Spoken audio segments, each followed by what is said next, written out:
Assalamualaikum warahmatullahi wabarakatuh. Selamat bertemu kembali teman-teman dengan saya. Kali ini saya akan berbagi tentang Lika-Liku Human Resources Department.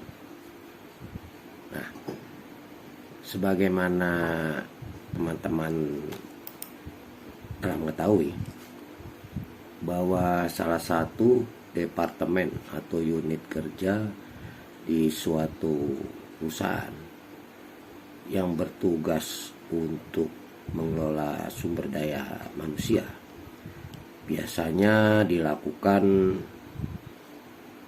oleh unit kerja yang namanya HRD, Human Resources Department, atau kalau sekarang banyak yang memakai nama Human Capital Development atau Human Capital Department.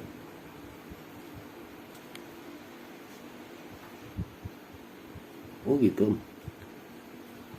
Kenapa sekarang namanya menjadi Human Capital Development atau Human Capital Department? Kenapa bisa jadi begitu sekarang?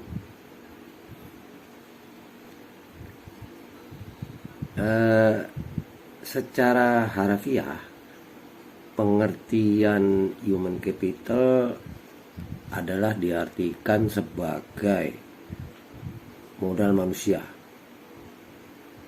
Namun jika dideskripsikan lebih lanjut, modal manusia ini adalah merupakan sekumpulan aspek pengetahuan, keahlian, kemampuan hingga keterampilan yang menjadikan seorang manusia sebagai aset di dalam perusahaan. Jadi manusia menjadi nilai tambah bagi perusahaan dalam menjalankan operasionalnya setiap hari melalui motivasi, kompetensi, serta kerjasama antar tim. Konsep ini melihat manusia sebagai kunci di dalam perusahaan. Jadi bukan hanya sekedar pendukung untuk mencapai tujuan,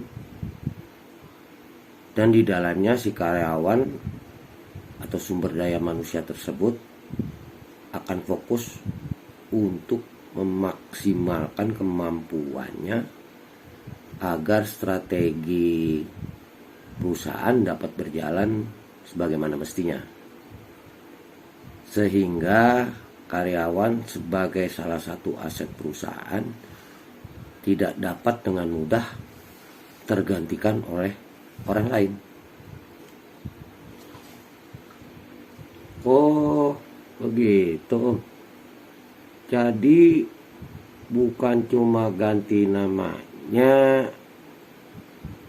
kalau dulu Human Resources Development, tapi sekarang menjadi Human Capital Development gitu.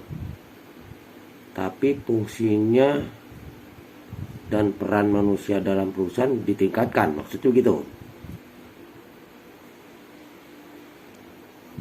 Iya benar. Ada perbedaan HRD dengan HCD. Antara lain, kalau Human Resources Management, pertama akan fokus terhadap memfasilitasi dan memenuhi segala kebutuhan karyawan, termasuk kesejahteraannya. Terus kemudian memandang karyawan perusahaan hanya sebatas sebagai sumber daya yang akan habis jika dipakai terus-menerus, dan hanya akan berfokus pada hasil kinerja atau kontribusi karyawan tanpa adanya analisis mendalam demi perkembangan perusahaan ke depannya.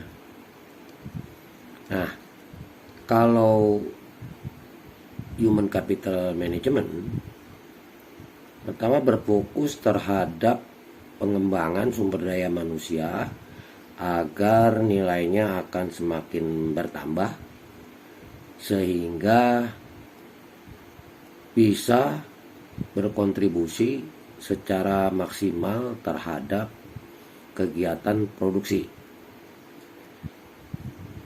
Kemudian memandang karyawan sebagai aset, dapat diperkaya dan bisa memberikan keuntungan. Selanjutnya, analisis untuk perkembangan sumber daya manusia dan perusahaan itu dilakukan dan diutamakan. Jadi di sini terlihat bahwa HCM akan berfokus untuk menanamkan value atau nilai tambah yang lebih kepada sumber daya manusia yang ada. Ini sebagai contoh dalam human capital management, misalnya ada seseorang karyawan bertugas sebagai pelayan atau petugas dapur pada awalnya, dan awalnya hanya bertugas untuk membuat minuman dan menyajikannya kepada karyawan lain. Namun selanjutnya yang bersangkutan bukan hanya asal membuat minuman, kopi atau teh saja, tetapi harus juga dapat meracik kopi atau teh tersebut menjadi minuman yang nikmat untuk diminum dan dapat melayani dan menyajikannya dengan sopan santun dan ramah. Dan di dalam kurun waktu tertentu, yang bersangkutan nantinya juga harus dapat menghitung dengan cermat berapa sih sebenarnya kebutuhan yang ideal untuk stok gula, kopi, teh, dan sebagainya yang harus tersedia di dapur sehingga cukup untuk memenuhi kebutuhan dalam sehari, dalam sebulan, sehingga tidak berlebih-lebihan dan juga tidak kurang, agar tercapai efisiensi khususnya untuk biaya dapur yang dibutuhkan di perusahaan atau kantor tersebut. Sehingga perusahaan mempunyai kewajiban juga untuk memberikan tambahan pengetahuan yang memadai kepada karyawan tersebut, agar sebagai pelayan atau petugas dapur tidak hanya dapat membuat minuman, namun juga harus terampil untuk melakukan tugas lainnya, terutama yang terkait ya dengan lingkup pekerjaannya yang lebih luas. Dan diharapkan kedepannya apabila perusahaan membutuhkan karyawan untuk mengisi jabatan atau tugas yang lebih tinggi, misalnya sebagai supervisor tugas dapur atau staf administrasi lainnya,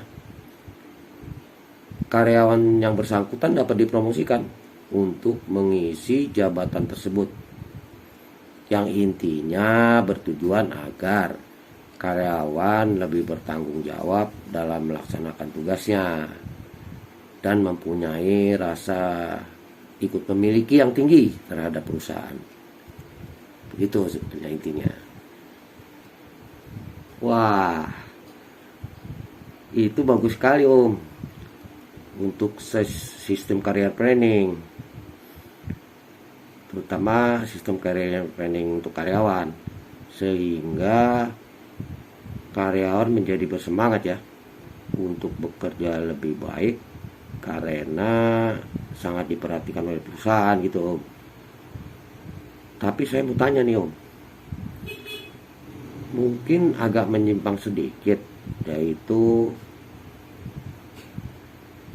ada apa enggak ya hubungannya dengan cerita Om tentang korupsi waktu dalam lika-liku korupsi bagian pertama mengenai manipulasi absen itu Om? Ingat nggak Om? Masih inget aja kamu. Kalau mau dihubungkan ya tentu ada. Jadi konsep dalam human capital management, karyawan tidak hanya dinilai dari kehadirannya dalam bekerja, tapi juga akan dinilai hasil dari tugas pekerjaannya. Jadi jangan sampai nanti terjadi di perusahaan tersebut ada anggapan karyawan yang pintar dan rajin dan karyawan yang bodoh dan malas mendapat penghasilan yang sama. Yang penting rajin masuk kerja, itu maksudnya. Selanjutnya terkait dengan sistem pengembangan sumber daya manusia yang lebih luas, maka semua kebijakan dan aturan-aturan pelaksanaan tugas di perusahaan tersebut sebaiknya harus saling terkait dan terintegrasi. Sebagai contoh sederhana begini, di setiap perusahaan kan ada aturan tentang penilaian kinerja karyawan, terus aturan absensi, aturan standar operasional prosedur terhadap pekerjaan, aturan penggajian.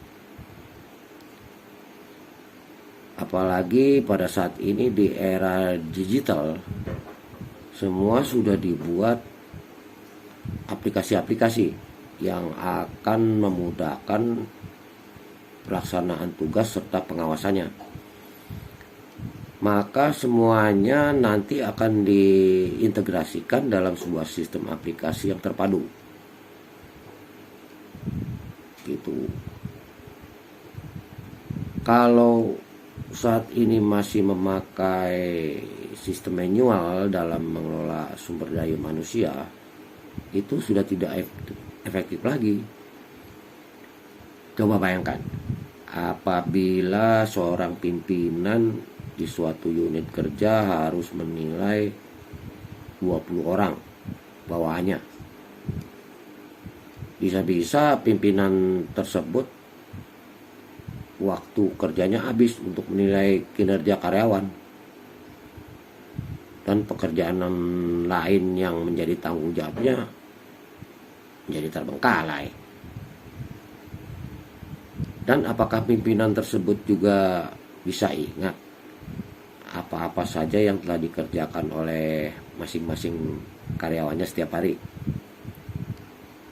Nah, ini nanti akan berakibat pada hasil penilaian menjadi tidak objektif dan cenderung sangat subjektif. Lebih detail contoh sederhana penilaian digital dengan sistem aplikasi yang terintegrasi begini ya. Jadi setiap karyawan kan mempunyai uraian tugas dari masing-masing, atau bahasanya kerennya job description. Dan dari job desk tersebut akan dirinci pekerjaan-pekerjaan apa saja yang dilakukan sesuai job desk tersebut. Dari setiap pekerjaannya juga biasanya dibuat standar operasional prosedur atau langkah-langkah yang harus dipenuhi pada setiap jenis pekerjaannya agar hasilnya dapat memenuhi standar yang ditetapkan dan hasilnya baik tentunya. Kemudian setiap jenis pekerjaan yang dilakukan karyawan tersebut pasti diberikan target penyelesaian. Misalnya contoh staf akuntansi harus menyelesaikan tugas untuk memasukkan transaksi penjualan ke dalam buku harian, ditargetkan setiap hari minimal misalnya 100 transaksi penjualan. Nah, selanjutnya semua jenis pekerjaan itu akan dibuatkan sistem aplikasi. Jadi kertas kerjanya karyawan semua langsung dikerjakan dalam aplikasi tersebut. Sekaligus berapa transaksi yang telah dikerjakan oleh karyawan dalam satu hari, apakah sesuai target yang telah ditetapkan atau melebihi atau mungkin kurang, serta langsung tercantum nilainya dari hasil pekerjaan tersebut. Itu telah ada dan dapat diketahui langsung secara otomatis. Itu ya kalau terpadu itu. Kemudian semua persyaratan lain untuk menilai kinerja seorang karyawan diintegrasikan ke dalam sebuah aplikasi lainnya yang berfungsi untuk mendapatkan nilai hasil kerja seorang dalam 1 bulan, apakah yang bersangkutan dapat nilai baik, cukup, atau sedang, dan lain-lain. Sehingga nanti apabila perusahaan di samping memberikan penghasilan gaji per bulan, akan memberikan juga insentif lainnya kepada karyawan, itu akan diberikan lebih objektif untuk membedakan besarnya insentif yang akan didapat oleh masing-masing karyawan tergantung dari hasil penilaian karyawan tersebut setiap bulannya. Nah, samping itu dari hasil penilaian kinerja karyawan juga dapat digunakan untuk sistem pengembangan karyawan lainnya, seperti untuk kebutuhan training apa saja yang diperlukan diberikan kepada masing-masing karyawan. Karena kan dari hasil penilaian yang objektif akan dapat diketahui karyawan si A, si B, atau si C. Nah, itu perlu diberikan training apa saja untuk meningkatkan keterampilan dan dalam bekerja yang mungkin masih kurang, dan juga untuk memberikan training dalam rangka meningkatkan karier bagi karyawan yang dinilai mampu untuk menduduki jabatan yang lebih tinggi. Itu. Oh, begitu ya, Om. Tetapi kan untuk membuat aplikasi tersebut tidak mudah dan mungkin memakan waktu yang lama juga ya, Om ya. Yang paling penting juga kan membutuhkan tenaga ahli IT serta tenaga ahli untuk membuat sistem kepegawaiannya, Om. Sebenarnya di sebuah perusahaan biasanya kan sudah ada prosedur kerja dan lain-lainnya. Cuman mungkin tinggal disempurnakan dan diintegrasikan saja dalam sebuah aplikasi yang terpadu. Kalau masalah tenaga ahli, sekarang juga sudah banyak konsultan bidang IT dan konsultan HRD yang bisa membantu untuk membuat sistem digitalisasi tersebut. Terus apa lagi ya Om yang perlu dibuat dalam pengelolaan sistem manajemen human capital? Kan bukan cuma itu aja Om, mungkin masih ada kali Om. Ya tentunya masih banyak sih, tapi nanti deh Ane ceritain dalam lika-liku HRD selanjutnya ya. Sekarang sampai di sini dulu. Friend, semoga cukup bermanfaat. Wabillahi taufik wal hidayah. Wassalamualaikum warahmatullahi wabarakatuh.